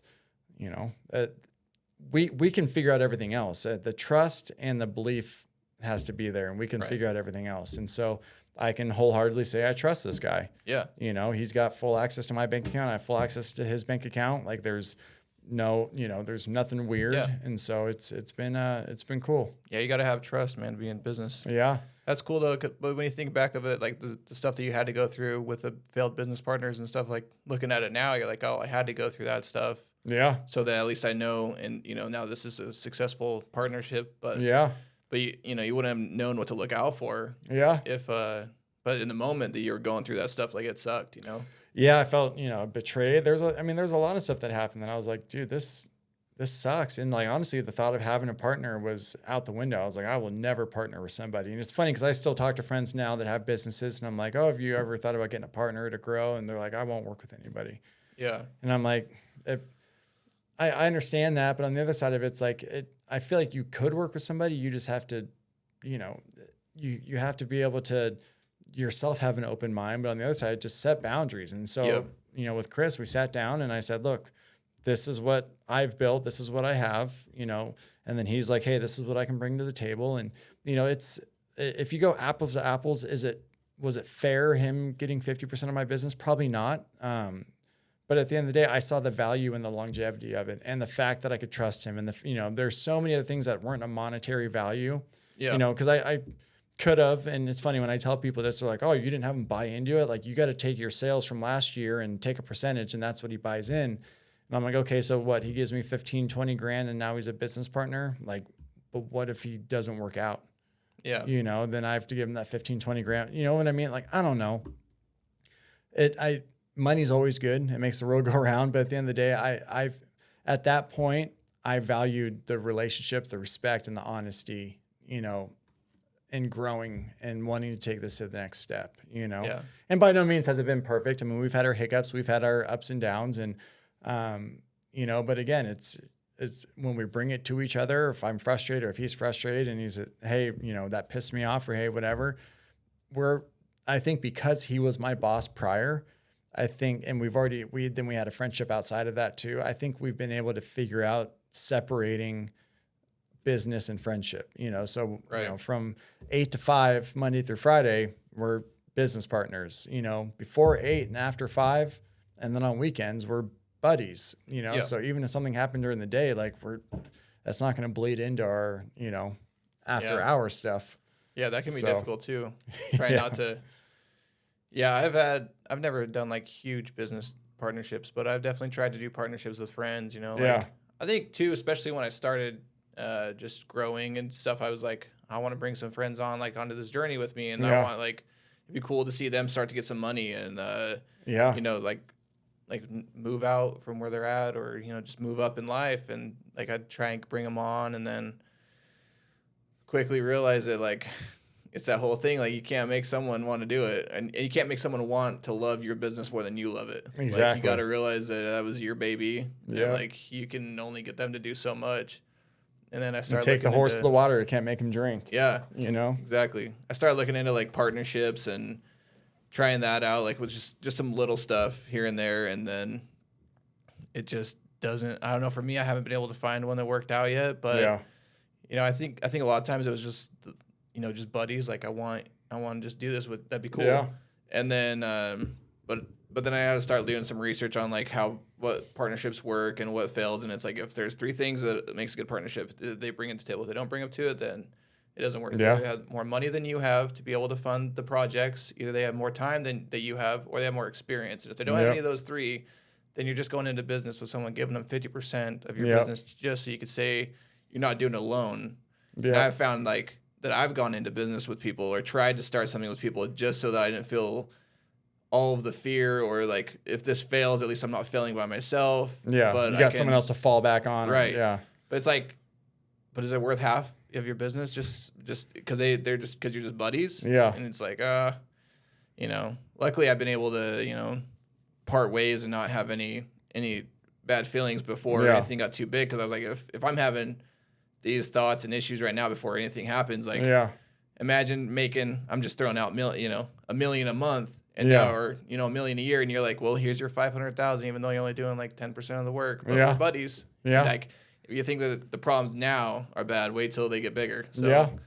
Well, there's merit to that too, man. Because I mean, I'd be lying if I said there wasn't times where, you know, you know, because he doesn't have really a social media following. He doesn't really have a lot of connections in this industry. Like, if you looked at it, you know, on paper, you know, who brings what to the table for this specific business, everyone would call me crazy for giving him 50%. And honestly, I mean, should I have probably taken some capital up front from him? Probably. But at the end of the day, because of the failed stuff I've had in the past, like, to me, that 15, 20 grand is hopefully going to be peanuts compared to what we're able to build. And if that is the make or break on whether or not I want to have him as a partner, if a monetary value is the deciding factor, then we probably shouldn't be partners. Yeah. You know what I mean? Like you said, you can always make more money, but if it brings value to it, value can bring a whole lot more than monetary. Yeah. I mean, and in reality, I mean, he's brought in a couple jobs, but like I would say 90% of our income this year has come from me, and it's, you know, referrals and word of mouth from jobs that, you know, I've done prior to him. Like, but I also have to remind myself that he hasn't been doing this the last 2.5 years. You know, it's going to take him time to start building, you know, a clientele that knows him, you know, because people will call our business phone and ask for me, and then he'll be like, well, I can help you. What do you need? They're like, no, I want to talk to Kyle. Yeah. And so I have to let people know, like, that's my business partner. Like, he's fully capable of handling whatever situation or question that you have. Kyle did this for my mom, so I just want to talk to Kyle. And Chris will be like, okay, well, just let me know what it is and we'll get together and, I can have Kyle call you back or whatever. Yeah. But, it's just, I mean, like I said, there have been times throughout the year where I'm like looking at it going, dude, I'm bringing on all this, I'm bringing in all this and blah, blah. And like, he just has been bringing himself with his tools and his knowledge, that's not equal 50-50. But again, that's a selfish side of me thinking, and it's because I've been burned in the past that I think I'm having those feelings. So that's not his fault. Right. I have to remember that he's basically starting where I was at 2.5 years ago. So, again, if that in my eyes is minuscule compared to what we're going to be able to build and grow.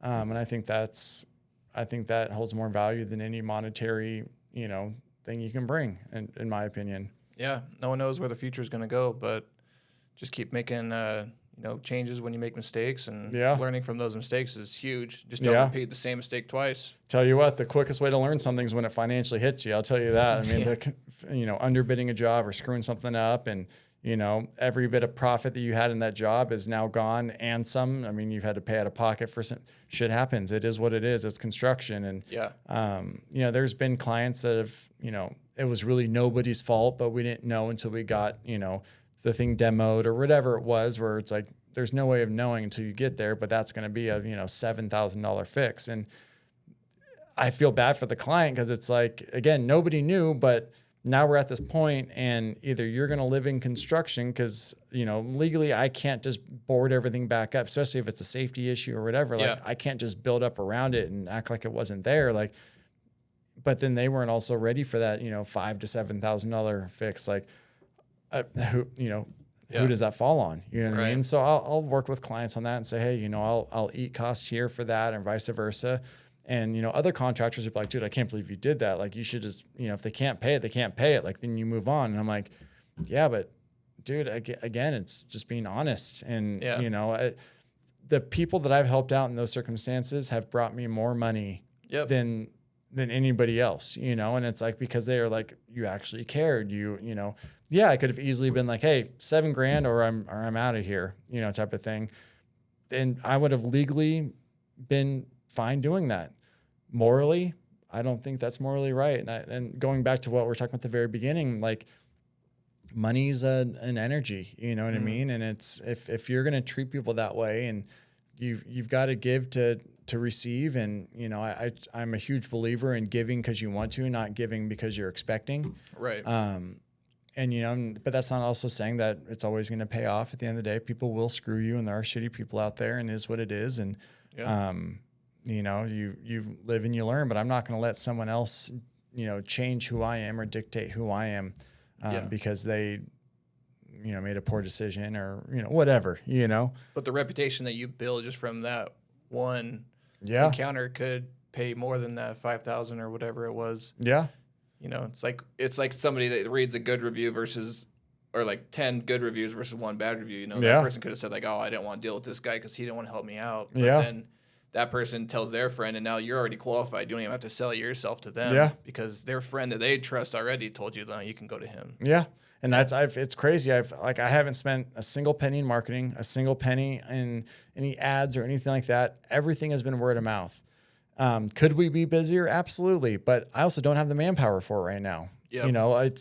It's Chris and I, and then we have a couple of part-time guys. And I'd like to bring on full-time guys, but we need to wait till winter when things slow down a little bit, because I would be doing a disservice to anybody I bring on right now, because we are so busy that I can't take the time to train them properly or make them feel comfortable. You know what I mean? Yeah. So like they might come in and work for me for 2 or 3 months, but that's not setting them up for success. That's, at the end of the day, that might be a quick fix for now, but it's going to more than likely screw us up later. So could we have to rehire someone again? Yeah. So could we be busier? Absolutely. But I think we're busy enough. And then when the time's right, we bring people on, we get them trained accordingly. And then that way, hopefully next spring, we've got 2 or 3 guys that are comfortable, and, they've got the ball rolling, and we can take on 2025 and, grow to our next goal. Yeah. That's the reality of it. But, yeah, with the baby coming and stuff too. I mean, I didn't know if you wanted to get dude. into all that too. Yeah, because I know that's like a miracle baby. Yeah, pretty much. So my wife started her salon in 2016, 2017. I'm trying to remember. We had gone to Thailand for like 3 weeks before. I want to say 2017. Anyways, and that was the other thing. Like this salon that she started wasn't meant to be like what it turned into today. Yeah. And her salon skyrocketed. I mean, she started absolutely killing it, making ridiculous amounts of money for doing eyebrows and stuff. But my wife is insanely talented. I always say I'm playing ball way out of my league because my wife is a badass. She has stuck with me through thick and thin. She's been there when I've, I wouldn't say had everything, but had a lot, and when I've had nothing. Instead of being like, you're a loser, blah, blah, blah. I mean, she could have packed up and left so many times. Yeah. You know what I mean? Yeah. But instead, she doubled down and said, I believe in you. I know you're going to make it work. If this opportunity doesn't work and you fail, there's going to be another one. Like she's like, as long as you're showing me that you're trying, that's all I can ask. Yeah. But once you start showing defeat, that's a different, story.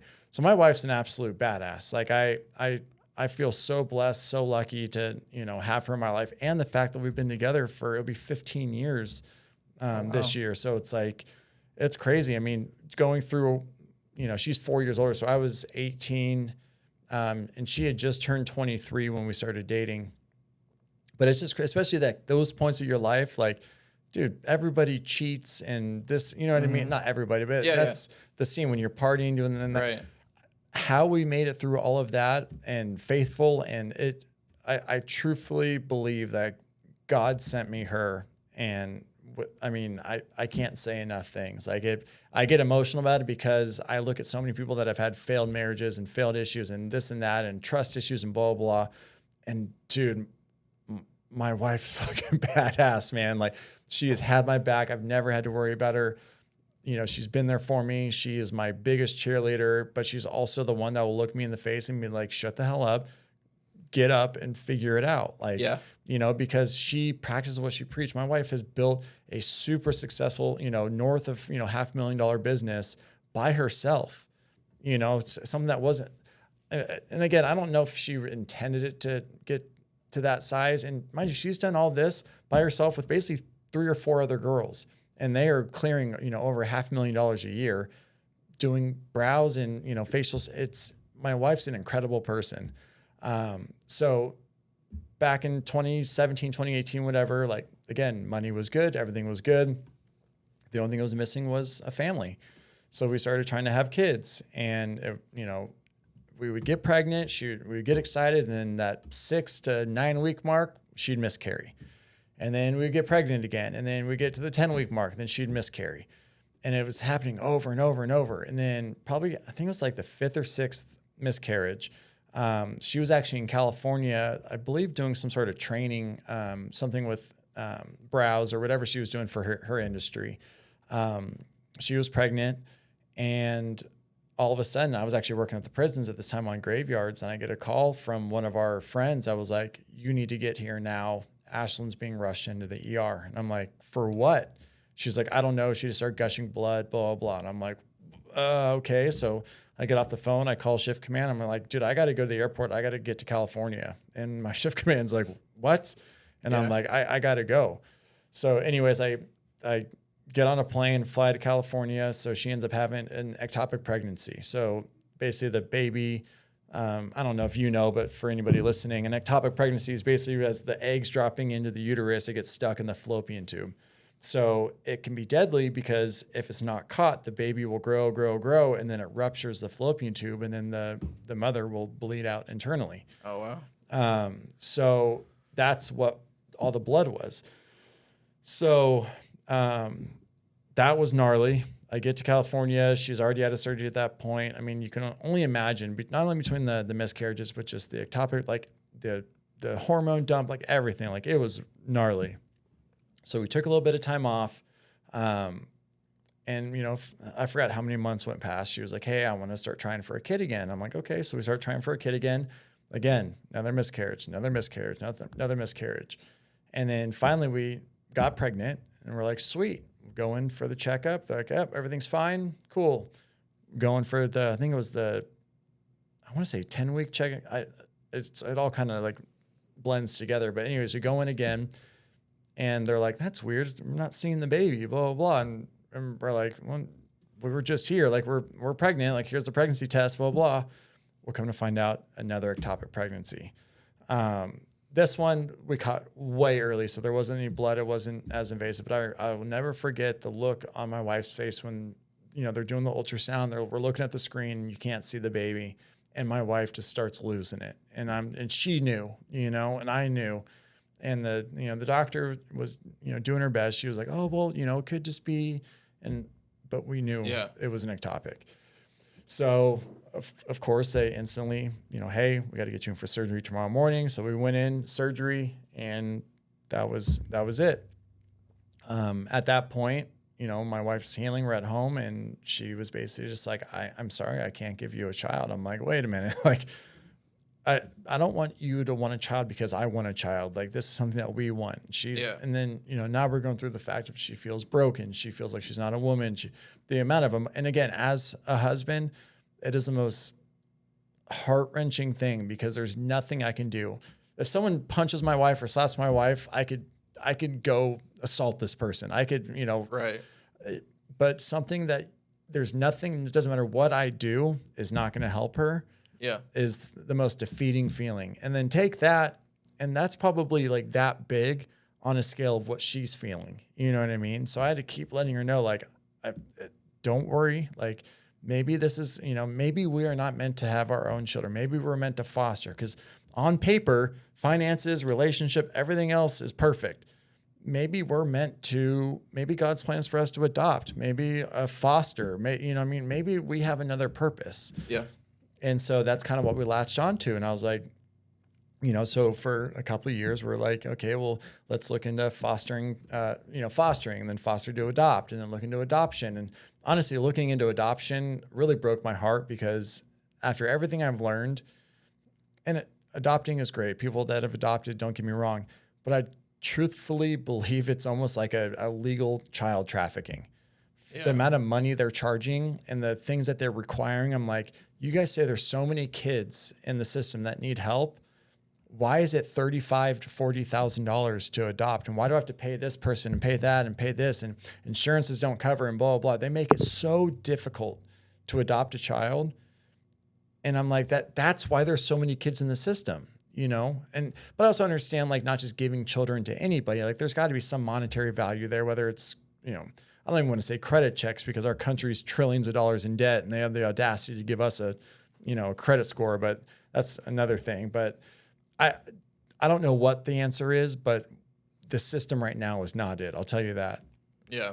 So we're like, fuck, I don't know what to do. Well, then, I don't know how it got brought up. I think it was with our friend or something, started talking about IVF. So my wife's like, I want to check into IVF, blah, blah, blah. And I'm like looking at it. I'm like, dude, no insurance covers IVF. Like it's all out of pocket. I'm like, it's $40,000. They basically say it's anywhere between $30,000 to $40,000. And I'm like, oh my gosh, like, well, if, you're going to pay $30,000 to $35,000 to adopt, I would, spend $30,000 to $40,000 to have my own child at this point.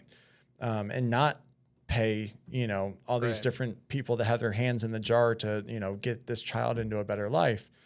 But, so yeah, and to be honest with you, at first I was a little skeptical. I was like, I really don't, because of all the issues we've had, I was like, I don't want this to be another heartbreak. I feel like we had just, enough time had passed to where like the hormones had leveled out, like because every time you get pregnant, lose a baby, like, dude, for 5 years, she was all over the place with her levels, you know what I mean? And just while she's still operating business. That's why I'm saying, like, my wife is a badass, dude. Like, I wouldn't even be able to handle a fraction of what she's done. Yeah. But anyways, yeah. So we go in for the IVF test. They do all their testing and they get back to us within a week or two. And they're like, you're actually a phenomenal candidate. Like we will never say that it's, 100%, but your percentile is up there. So we're like, okay, cool.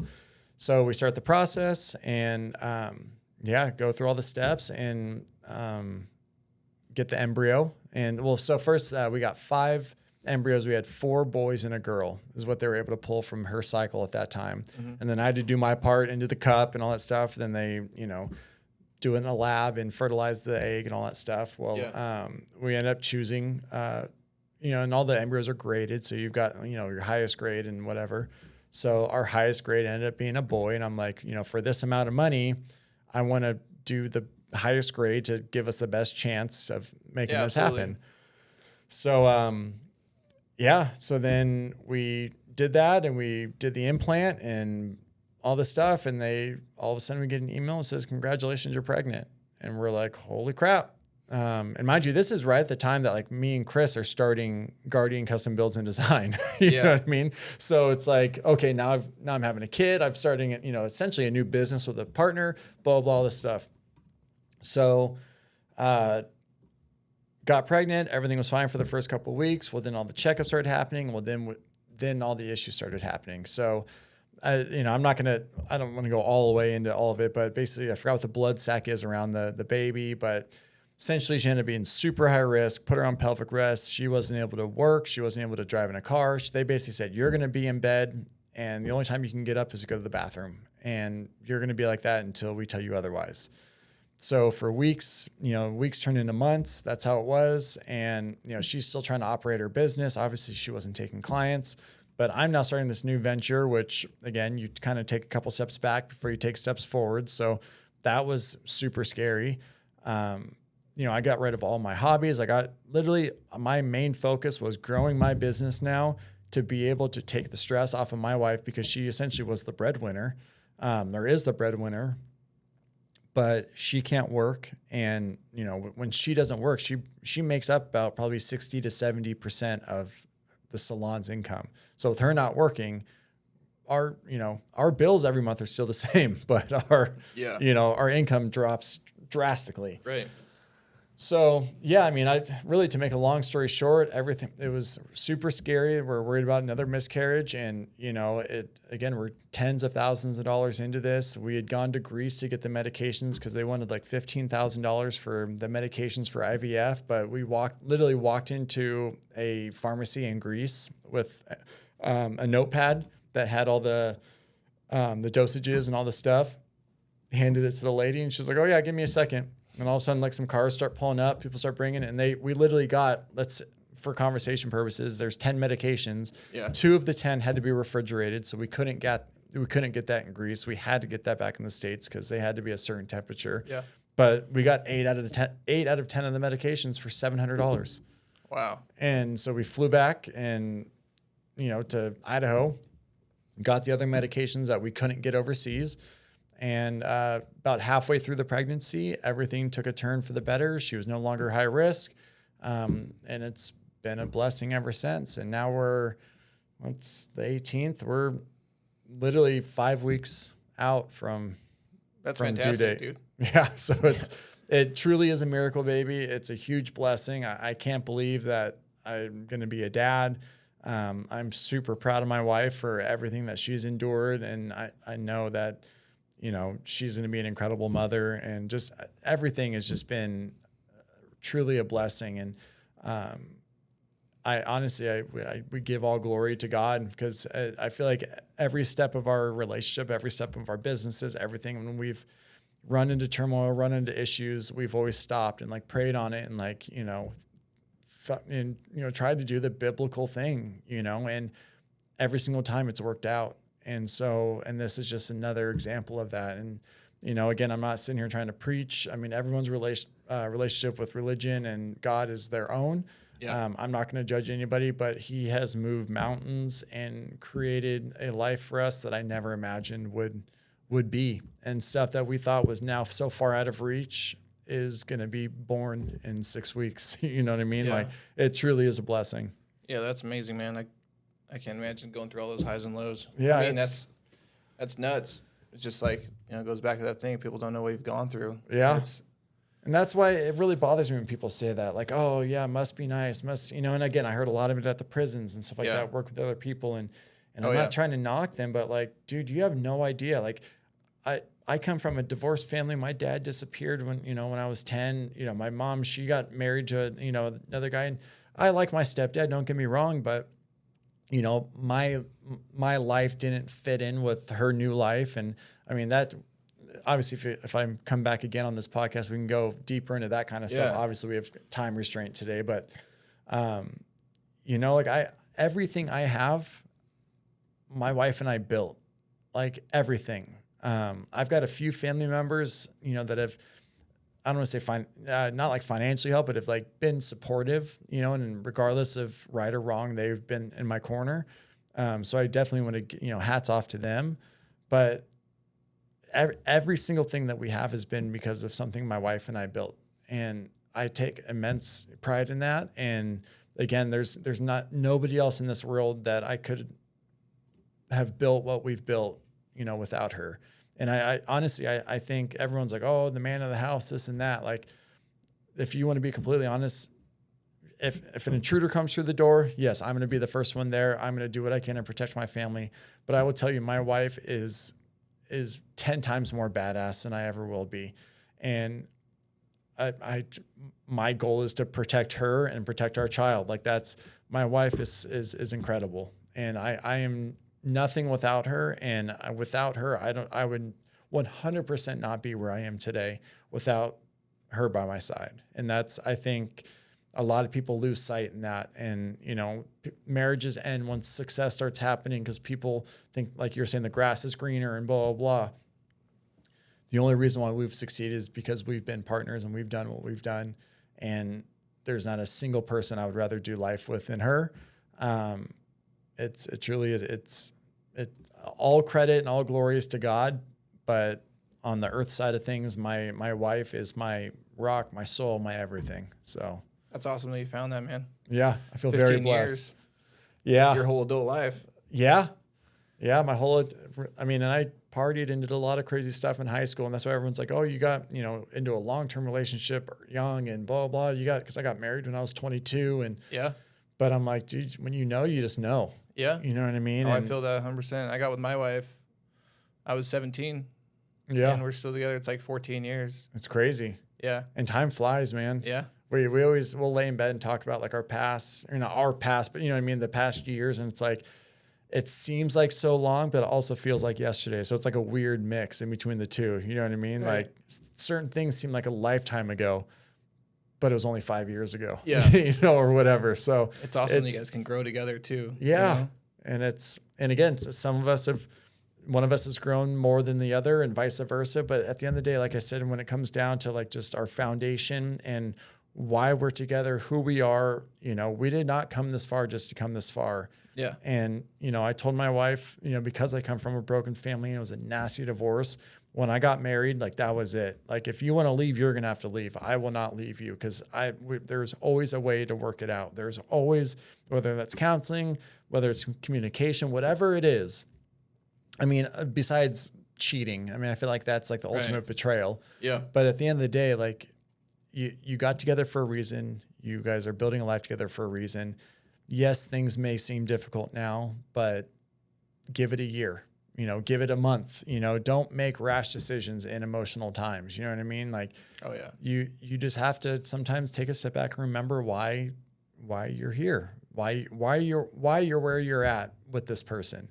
And like I said, dude, she's been my absolute rock star since day one. And, my lowest time, she's been there. And at my, best time, she's been there. And she's the first one there. She really is an incredible person.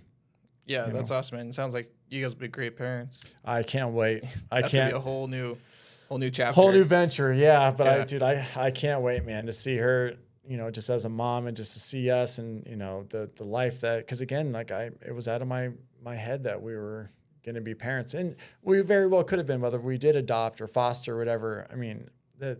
That we would have decided that at that time, but I never thought we were going to have our own offspring. You know what I mean? Yeah. So it's a hard job, but it's a very it's rewarding, Yeah.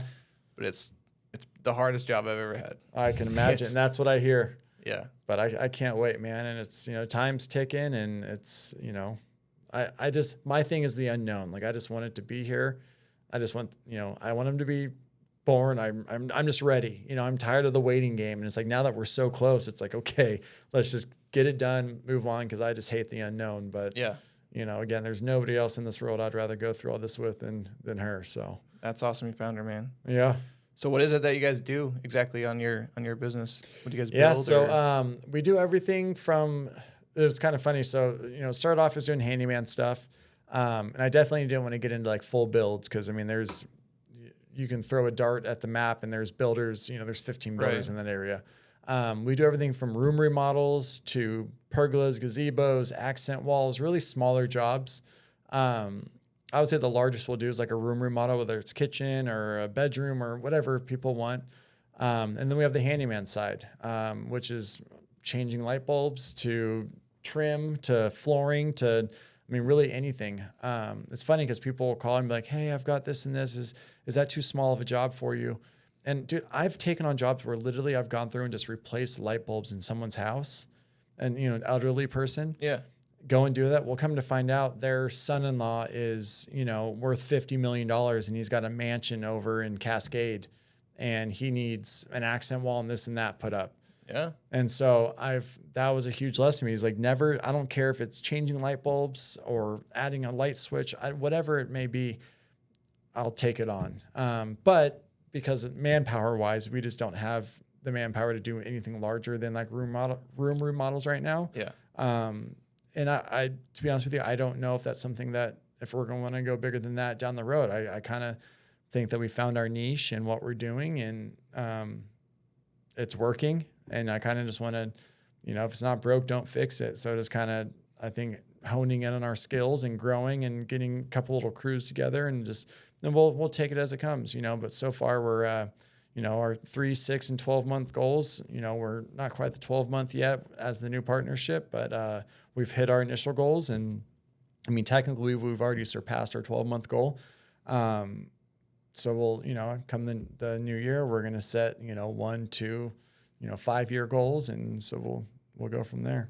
Yeah, that's great. You're always reaching for something because if you're not reaching for anything, you'll just be baselining it. Yeah. Always setting a new standard. Yeah. That's cool, man. There's always a way to, there's always a way to grow. Yeah. I'd like to see, come back and see, like your scale and growth. And that's awesome, dude. That's what it's all about is just, continuing to push your limits and trying new things. That's how you grow. It's getting comfortable with being uncomfortable. Exactly. And it really is. And, it's taking chances and, they're not always going to work out.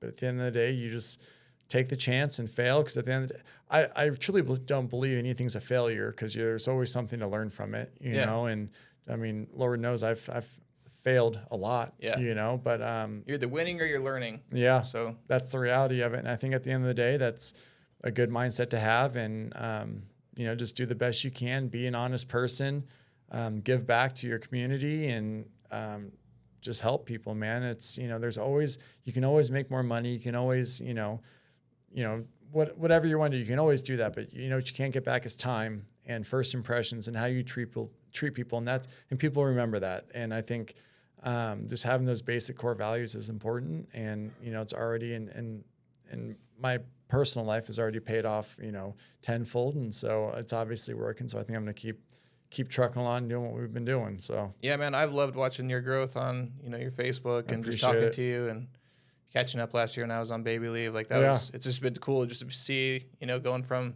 us both working in the prison to, you're just successful and stuff. So I appreciate it, man. It's cool, man. No, it's a blessing. And I'm stoked to watch you grow. And obviously, your growth has been, tremendous over the last couple of years, but seeing this with the podcast and everything you're doing, you're making it work. So I'm proud of you, man. And, hopefully I can come back on here, in the next few months or year or whatever. And we can talk more. Well, thanks for being my first. I appreciate you, dude. Awesome. All right, man. All right, brother. Talk to you again. I appreciate you.